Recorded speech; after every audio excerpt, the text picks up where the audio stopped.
자, 설교 제목 한번 해봅니다. 인생의 명함은 순종으로 갈라집니다. 자, 한 번 더 해봅니다. 인생의 명함은 순종으로 갈라집니다. 저는 노래를 좋아하는 사람이라 노래를 부를 때가 제일 배가 부릅니다. 노래를 부를 때가 가장 행복하다고는 말하지 않겠습니다. 왜냐하면 제가 사실 가장 행복할 때는 하나님께 예배를 드릴 때입니다. 저는 솔직한 심정으로 매일같이 하나님께 예배를 드릴 수만 있다면 예배 드리는 인생을 살고 싶어요. 저는 그 예배의 기쁨을 알고 또 예배의 은혜를 알겠고 또 예배의 행복을 알기 때문에 저는 사실 하나님께 예배를 드릴 때가 가장 행복하고 즐겁고 평안합니다. 노래를 부르다 보면 클라이막스 부분이 있습니다. 대부분의 노래는 클라이막스 부분에서 최고의 음을 내면서 그 노래가 가지고 있는 감성을 극대화시켜서 표현을 해줍니다.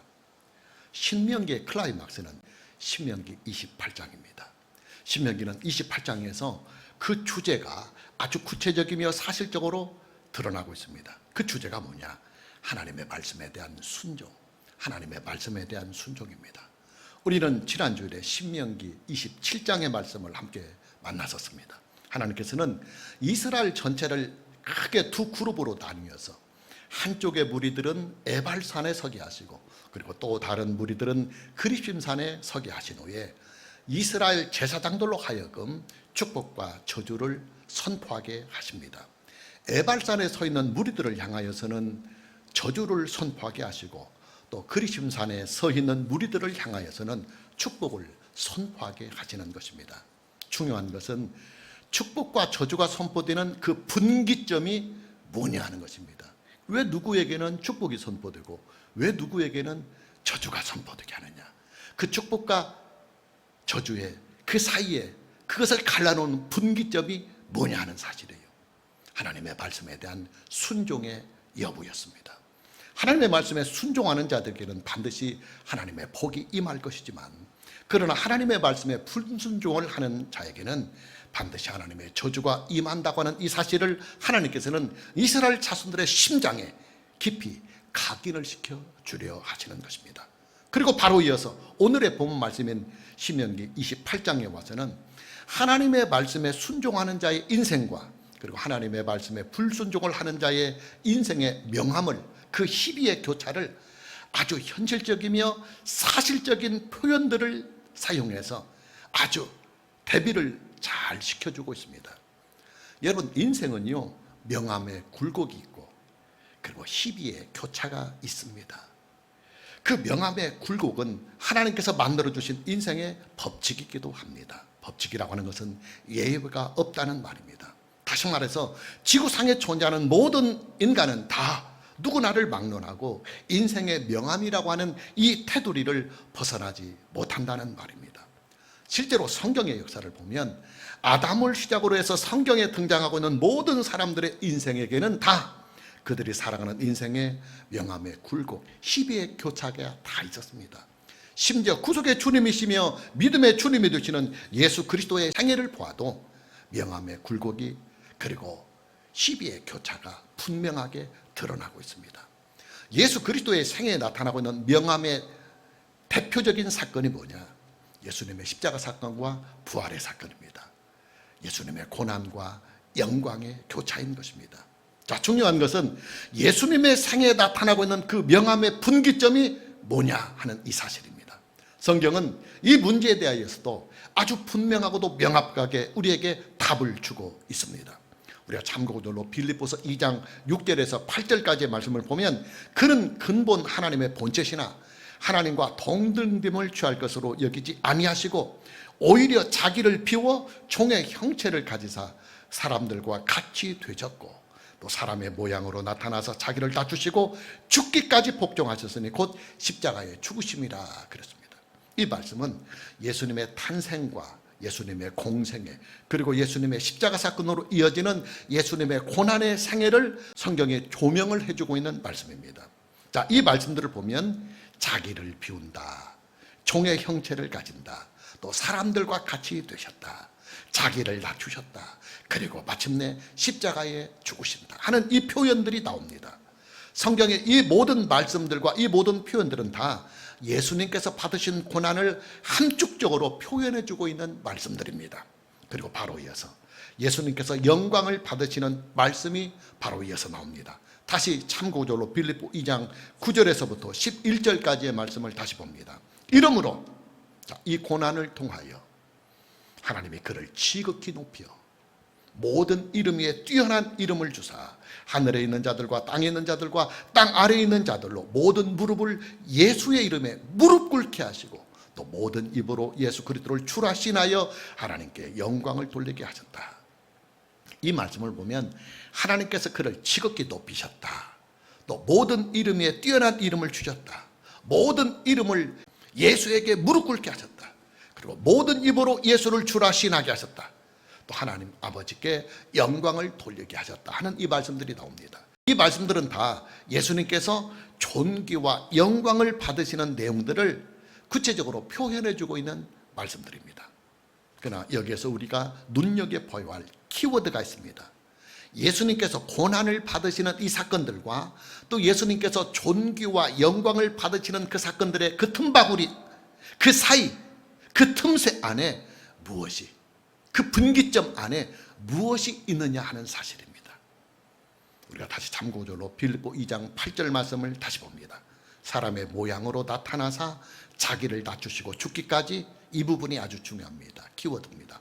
복종하셨으니 곧 십자가에 죽으심이라. 예수님의 고난과 영광의 그 사이에 뭐가 있느냐면 하나님 아버지께 절대적으로 복종하시는 예수님의 그 복종의 사건이 고난을 이기고 예수로 하여금 영광에 추가되게 하시는 놀라운 요인으로 작용하고 있다는 사실입니다. 여러분, 예수님의 생애에서요, 예수님의 고난의 시기와 예수님의 영광의 시기를 나누는 그 분기점에는 예수님의 복종이 있었습니다. 얼마만큼의 복종이냐? 죽기까지의 복종이었습니다. 하나님 아버지의 뜻에 따라 십자가에 못 박혀 죽기까지 하시는 예수님의 그 복종이 예수님의 고난의 신분을 영광과 존귀의 신분으로 승기를 시켜주시는 결정적인 요인이 됐다고 성경은 선포하고 있습니다. 복종과 순종이 어떻게 다르냐? 순종은 자발적인 복종입니다. 그리고 복종은 절대적인 순종입니다. 내 스스로가 마음으로 결심해서 누군가에게 기쁨을 가지고 복종을 할 때 그것을 순종이라고 말합니다. 그리고 어떤 경우가 오든 어떤 상황이 오든 이유나 조건을 따지지 아니하고 온전히 순종을 할 때 그것을 복종이라고 합니다. 예수님께서 하나님 아버지께 복종을 하셨다고 하는 이 말씀은 예수님께서는 하나님 아버지의 말씀에 순종하시는 이 일을 그분의 생애에 절대적인 원칙으로 삼고 이 절대적인 순종의 원칙을 죽기까지 실천을 하셨다는 말씀입니다. 여러분, 신명기의 주제가 뭐라고 그랬습니까? 하나님의 말씀에 대한 순종이 신명기의 주제였다고 하는 말씀을 이미 여러분들에게 드렸습니다. 그리고 지난주일에 만났던 신명기 27장을 우리가 다시 돌아가 봅니다. 자, 이스라엘 자손들 전체가 다 크게 두 그룹으로 나뉘어서 한쪽의 무리는 에발산에서 저주의 선포를 받고, 그리고 다른 한쪽의 무리들은 그리심산에서 축복의 선포를 받는 그 분기점에 무엇이 있다고 그랬습니까? 이스라엘 자손들의 순종이 있다는 말씀을 여러분들에게 드렸습니다. 자, 무슨 말이냐? 이스라엘 자손들의 인생에서 축복과 저주의 분기점이 되는 그 요인도 하나님의 말씀에 대한 순종의 여부에 달려 있다는 것이고, 또 예수님의 생애에서도 고난과 영광의 분기점이 되는 그 자리에는 하나님의 말씀에 대한 순종이 자리를 잡고 있다는 이 말입니다. 여러분, 성경은요, 우리에게 분명하고도 명확하게 선포를 하고 있습니다. 인생의 복은 하나님의 말씀을 순종함에 그 기초를 두고 있다고 말입니다. 당연합니다. 왜냐하면 순종은 믿음의 구체적인 실천이기 때문입니다. 순종은 믿음의 구체적인 실천이기 때문입니다. 야고보서 2장 17절 말씀을 우리가 참고절로 다시 보면 이런 말씀이 있습니다. 이와 같이 행함이 없는 믿음은 그 자체가 죽은 것이라. 행함이 없는 믿음은 믿음 그 자체가 죽은 것이라고 성경은 선포하고 있습니다. 여기에서 말씀하고 있는 행함이라고 하는 것은 마음속에 있는 우리의 믿음이 행동을 통해서 구체적이며 사실적으로 나타나야 된다는 말입니다. 성경은 우리의 믿음이 구체적이며 사실적으로 나타나는 그 증거를 순종이다. 다시 말하면 예수 그리스도 안에서 하나님을 경외하고 그리스도를 믿는 믿음의 사람들이 자신의 그 믿음을 하나님께 검증받을 수 있는 검증의 요인이 뭐냐면 순종이라는 말입니다. 당연히 우리의 순종은 우리의 믿음을 하나님께 검증받을 수 있는 가장 확실한 증거가 됩니다. 이것이 바로 순종이 복이라는 말씀이 나오게 되는 배경입니다. 자, 이제부터는 복이라고 하는 이 단어에 여러분들에게 집중을 하면서 오늘의 본문 말씀인 신명기 28장 2절에서부터 6절까지의 말씀을 함께 만나봅니다. 네가 네 하나님 여호와의 말씀을 청종하면 이 모든 복이 내게 임하며 네게 이르리니 성읍에서도 복을 받고 들에서도 복을 받을 것이며 내 몸의 자녀와 네 토지의 소산과 내 짐승의 새끼와 소와 양의 새끼가 복을 받을 것이며 네 광주리와 떡반죽 그릇이 복을 받을 것이며 네가 들어와도 복을 받고 나가도 복을 받을 것이니라. 본문 2절에서부터 6절까지의 말씀을 보면 복이라고 하는 이 단어가 무려 7번이 나옵니다. 한 구절 한 구절마다 다 복이라고 하는 이 단어가 들어가 있고 3절 말씀과 6절 말씀에는 이 복이라고 하는 단어가 연거푸 2번이나 들어가 있습니다. 여러분, 본문의 말씀에 나오는 7번의 복이라고 하는 이 단어는요, 다 히브리어로 바라크라고 하는 기본형 동사에서 나오는 단어들입니다. 6번은 바라크라고 하는 이 단어를 직접 사용을 하고 있고 또 한 번은 바라크에서 파생이 된 베라코트라는 단어를 사용하고 있습니다. 히브리어 바라크라고 하는 이 기본형 동사의 뜻이 뭐냐? 무릎을 꿇다, 무릎을 꿇다는 말이에요. 복이라는 이 말이 성경에 나오는 복이라는 이 말이 무릎을 꿇는다 하는 이 말에서 복이라는 말이 나왔다는 거예요. 무슨 말이냐? 하나님의 복은 하나님께 무릎을 꿇는 자에게 임하는 것이라는 것입니다. 하나님의 복은 하나님께 무릎을 꿇고 순종하는 자의 몫이 된다는 말입니다. 아주 중요한 말입니다. 왜냐하면 복 자체가, 복이라고 하는 이 말 자체가 순종에 대한, 하나님 앞에 무릎을 꿇고 순종을 한다고 하는 그 말에서 복이라는 이 말이 나왔기 때문입니다.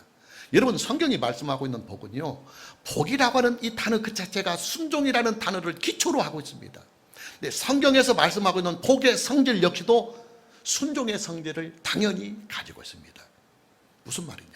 하나님의 복은 하나님의 말씀에 순종하는 자에게 주시는 하나님의 상급, 하나님의 상이다, 그런 말입니다. 자, 이와 같은 사실은요, 본문의 말씀을 문맥 전체상의 구조로 다시 분석해 보면 더욱더 확실해집니다. 먼저 본문 1절 말씀을 다시 봅니다.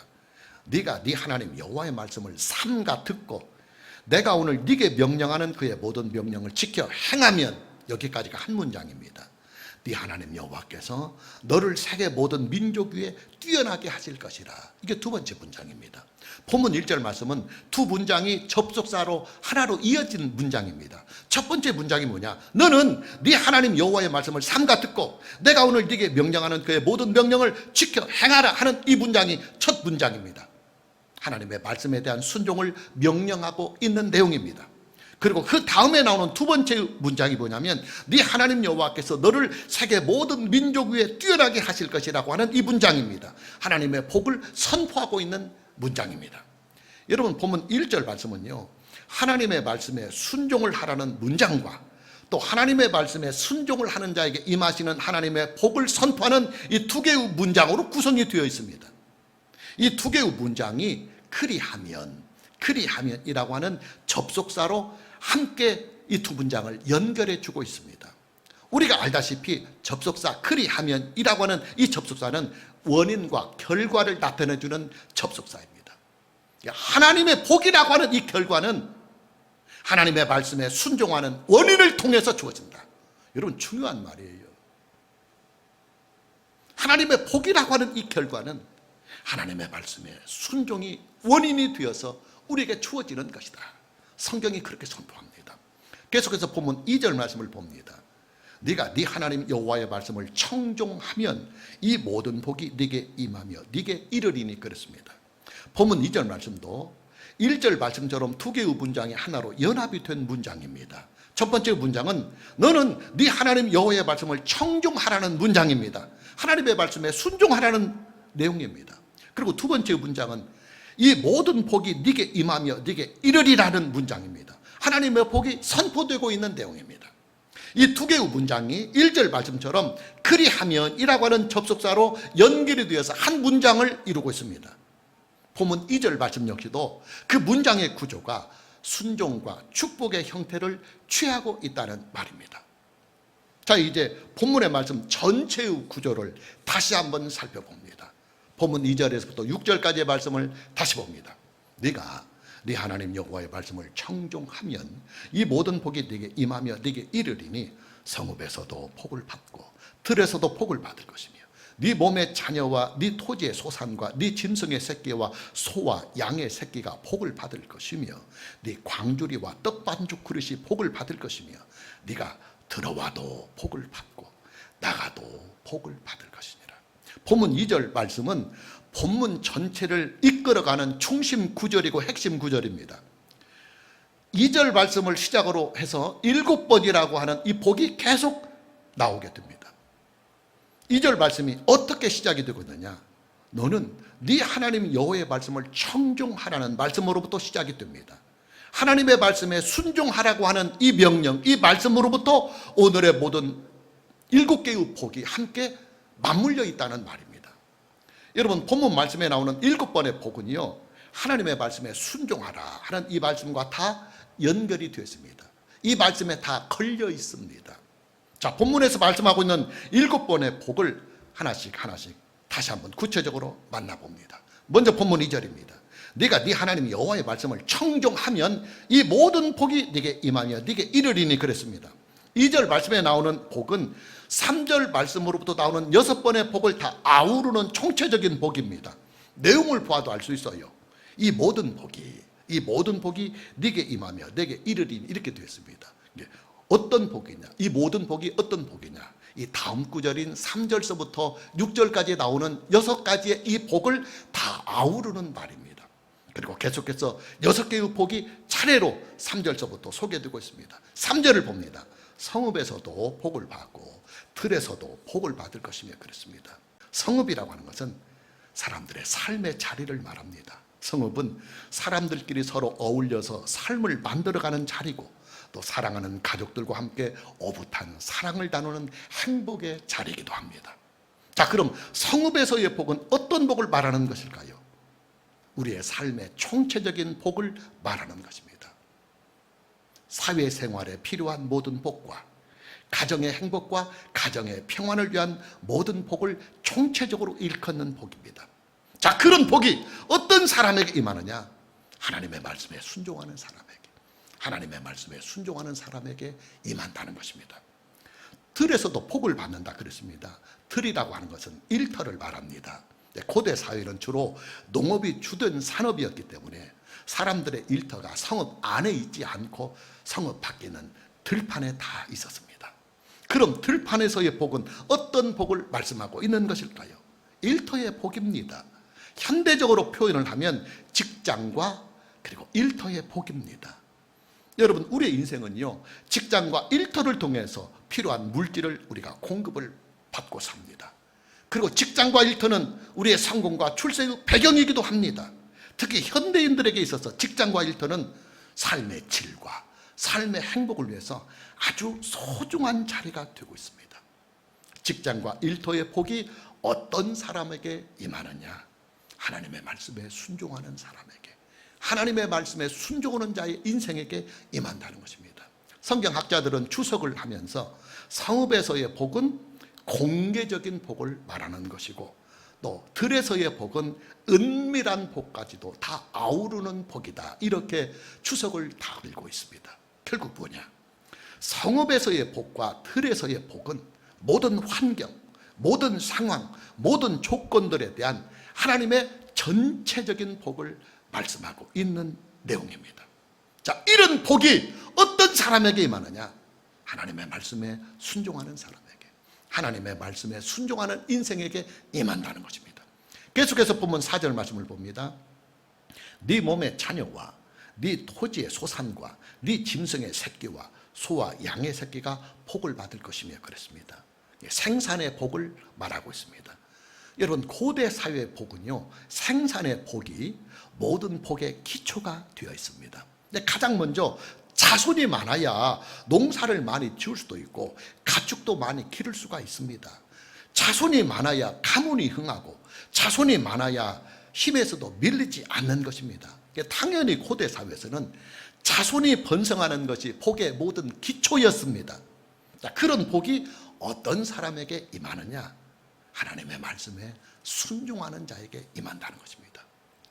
4절 말씀에 나오는 생산의 복은 토지와 짐승들과 소와 양에게도 임한다고 말씀이 선포되고 있습니다. 여러분, 이스라엘 자손들의 주업은요, 축산업입니다. 그들은 이제 유목민 생활을 하기 때문입니다. 우리가 몽고를 생각하면 됩니다. 그러나 농업을 무시할 수는 없습니다. 농업은 생계와 직결이 되어 있기 때문입니다. 따라서 토지와 가축에게 내리는 생산의 복은 생계와 직결이 되는 복이고, 그리고 한 걸음 더 나가서 경제적인 복을 말하는 것입니다. 자, 이런 생산의 복이 우리가 생계의 유지와 그냥 먹고 사는 것이 아닙니다. 여러분, 우리가 사람들이 말하기 쉽게 다 사람마다 하루 밥 3끼 먹고 사는 거 똑같다고 그러는데 안 그래요. 맨물에다가 그냥 간장에다 찍어 먹는 밥하고 좋은 음식, 풍성한 음식을 넣고 가족끼리 정말 기름지고 영양간 음식을, 맛있는 음식을 먹는 것하고 먹는 것도 달라요. 하나님께서 주시는 이 생계의 복이라고 하는 것은 단순히 끼니를 잇는다는 것이 아니고 우리의 생계에 필요한 모든 물질과 삶에 필요한 모든 행복의 물질들을 다 아우르는 것인데, 이런 물질의 복이 누구에게 임하느냐? 하나님의 말씀에 순종하는 자에게, 하나님의 말씀에 순종하며 살아가는 인생에게 임한다는 것입니다.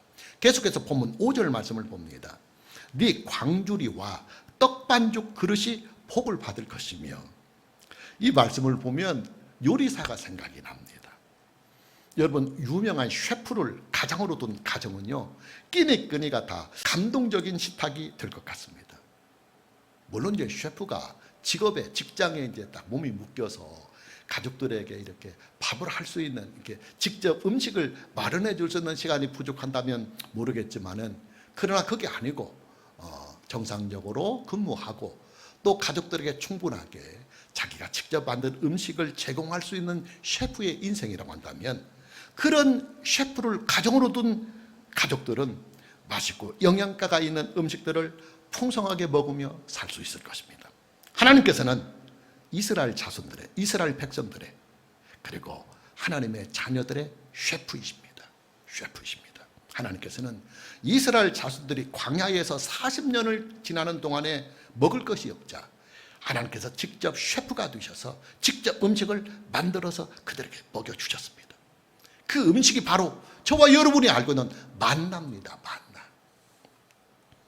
그리고 이제 하나님께서는 가나안 땅에 정착을 해서 살아가는 이스라엘 자손들에게 더욱 기름지고 풍성한 음식을 만들어 주시겠다고는 선포를 다시 하십니다. 하나님께서는 이스라엘 자손들이 주식으로 사용하고 있는 떡 반죽을 직접 하나님께서 셰프가 되어서 빚어 만드셔서 그 만드신 그 떡 반죽으로 맛있고 영양가가 있는 좋은 빵을 만들어서 광주리에 가득 담아 놓으시겠다. 아주 구체적이며 사실적이며 리얼한 표현입니다. 여러분, 보면 5절 말씀에 나오는 이 복은요, 가족을 끔찍게도 사랑하는 아버지의 부성애를 아주 친하게 느낄 수 있는 행복한 가정의 복을 말씀해 주고 있는 내용입니다. 지금은 이제 핵가족 시대이기 때문에 가족들과 함께 식사를 하는 시간들이 그리 많지가 않습니다. 그러나 고대 사회의 가족의 행복은 식탁에 있었습니다. 가족의 구성원들이 모두가 함께 한 식탁에 모여서 풍성하게 차려진 음식을 함께 나누는 이 행복이야말로 가정을 세워가는 든든한 행복의 기초가 되어 있었습니다. 자, 이런 복이 어떤 사람에게 있느냐? 이런 복이 어떤 사람에게 임하느냐? 하나님의 말씀에 순종하는 자에게, 하나님의 말씀에 순종하는 인생에게 임한다는 것입니다. 그리고 다시 보면 6절 말씀을 봅니다. 네가 들어와도 복을 받고 나가도 복을 받을 것이니라. 네가 들어와도 복을 받고 나가도 복을 받을 것이니라. 일하는 복과 그리고 휴식을 취할 수 있는 복을 겸하여 주시겠다 하는 말씀입니다. 여러분 그렇잖아요. 한 가정의 가장이 아침에 일찍 집을 나갈 때는 무엇 때문에 집을 나가는 것입니까? 일하러 나가는 것입니다. 일하러. 그 다음에 아침에 나갔던 그 가장이 저녁이 돼서 다시 집으로 돌아올 때 무엇 때문에 집으로 돌아옵니까? 휴식을 취하려고 집으로 돌아오는 것입니다. 여러분 사람의 행복은요, 적당한 일과 적당한 휴식이 함께 병존을 해야만 건강하고 행복한 인생이 될 수가 있습니다. 매일같이 일에만 짓눌려서 살아서도 안 되고 맨날 빈둥빈둥 놀고 먹는 인생을 살아서도 안 됩니다. 그러나 이것이 쉬운 일이 아니에요. 일을 하고 싶어도 일자리가 주어지고 또 그 일자리가 나오고 맞아야 일을 우리가 즐겁게 열심히 할 수 있는 것입니다. 그리고 또 일을 쉬어가면서 하고 싶어도 그럴 수가 없는 인생이 사실은 우리의 인생입니다. 휴식을 취하고 싶어도 마음 편하게 휴식을 취할 수가 없는 인생들이 우리에게는 많이 있습니다. 시편 127편 2절 말씀을 보면 이런 말씀이 나옵니다. 우리가 참고절로 시편 127편 2절 말씀을 봅니다. 너희가 일찍 일어나고 눕게 누우며 수고의 떡을 먹음이 헛되도다. 그러므로 여호와께서 그의 사랑하시는 자에게는 잠을 주시느니라. 사랑하시는 하나님의 자녀들에게 하나님은 잠을 주신다. 편한 잠을 잘 수 있는 복입니다. 여러분에게 한번 묻겠습니다. 여러분의 인생에서 아무런 근심 걱정 없이 아주 편하게 잠을 자던 날이 과연 얼마나 됩니까? 쉽지가 않아요. 쉽지가 않아요. 우리가 마음 편하게 아무런 근심 없이 행복하게 수면을 취하고 잠자리에 드는 것이 쉽지 않습니다. 우리 인생. 이 일 저 일, 이 걱정 저 걱정, 이 생각 저 생각을 하면서 잠을 자도 잔 것 같지가 않은 때가 우리의 인생은 한두 번이 아닙니다. 여러분 하루의 일과를 다 마치고요, 아무런 근심이나 걱정 없이 아주 행복함에 잠을 잘 수 있는 이것은요, 작은 복이 아니에요. 우리의 인생에서 우리가 만나고 부딪히는 일 속에 한 가지라도 걸림돌이 있고 한 가지라도 아픔이 있다면 그 아픔이 만 가지 천 가지의 기쁨을 다 덮고 그 아픔이 잠을 못 자게 해요. 성경이 말씀하고 있는 편한 잠의 복은 온전한 복과 온전한 평안과 온전한 삶의 복이 임하지 않으면 불가능한 복이에요. 이런 편안하게 휴식을 취하고 편안하게 잠을 잘 수 있는 이 복이 어떤 사람에게 임하느냐? 하나님의 말씀에 순종하는 자의 인생, 하나님의 말씀에 순종하는 자에게 임한다는 것입니다. 마무리해 봅니다. 여러분 인생의 명암의 굴곡과 인생의 희비의 교차는요, 원인이 있어요. 원인이 있습니다. 그 원인이 무엇이냐면 하나님의 복에 있습니다. 하나님의 복에 있습니다.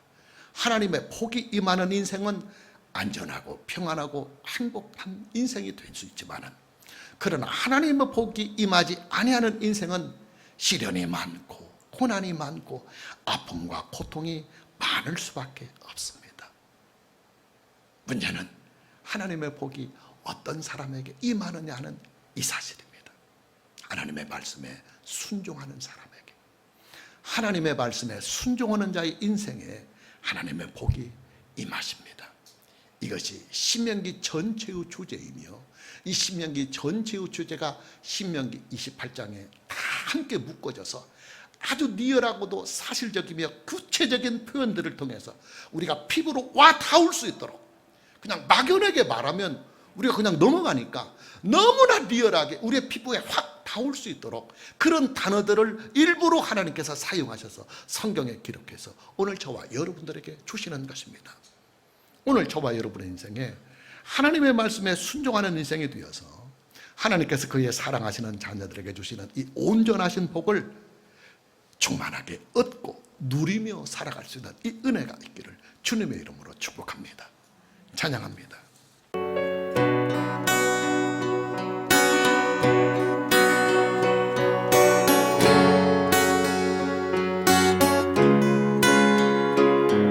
너 두려워 말고, 너 두려워 말고 일어나 주 말씀에 순종하여 허리를 동이고 신을 벗으라 지팡이를 잡으라 그 어떤 재앙도 지나가리라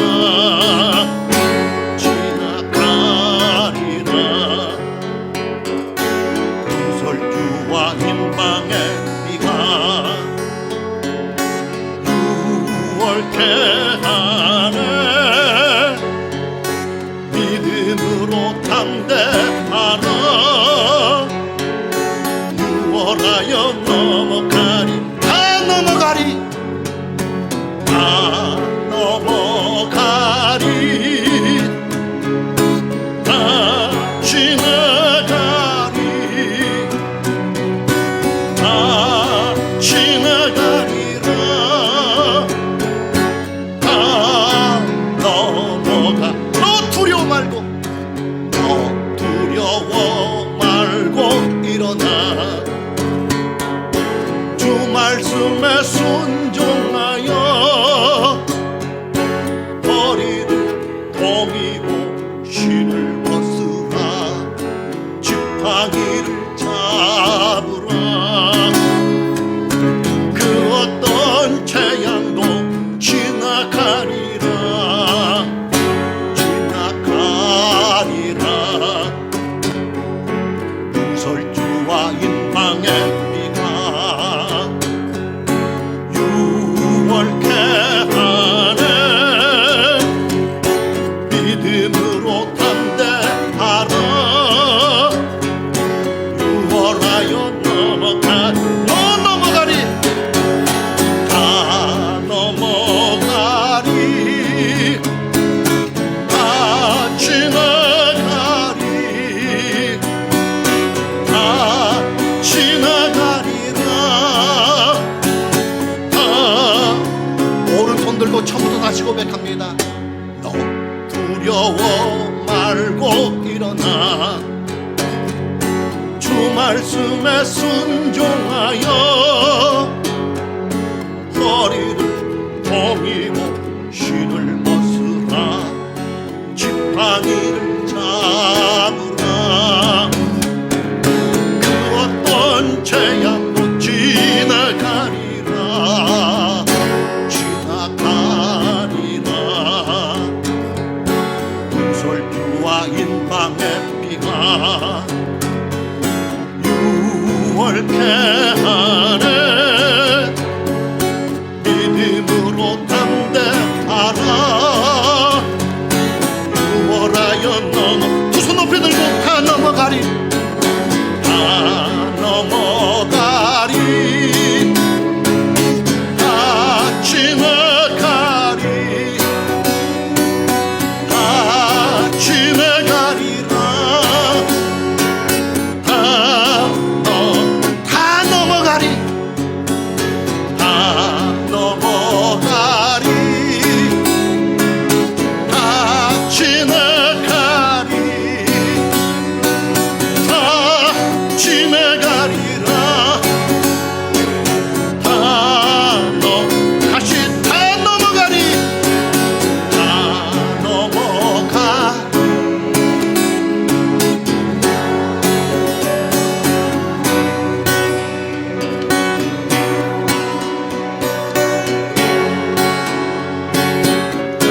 다시 처음부터 고백합니다. 너 두려워 말고 너 두려워 말고 일어나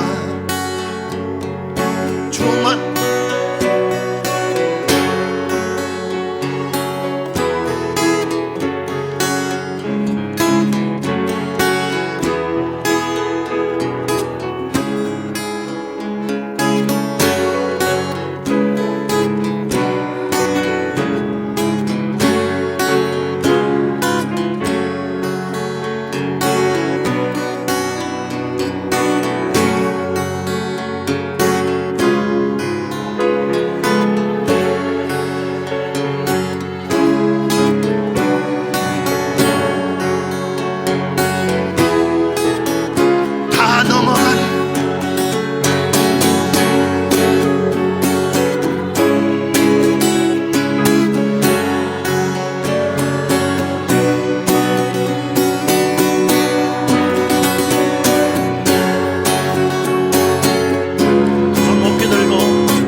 넘어가리 다 넘어가리 다 지나가리 다 지나가리라 다 넘어가리 다 넘어가리 다 지나가리 다 지나가리라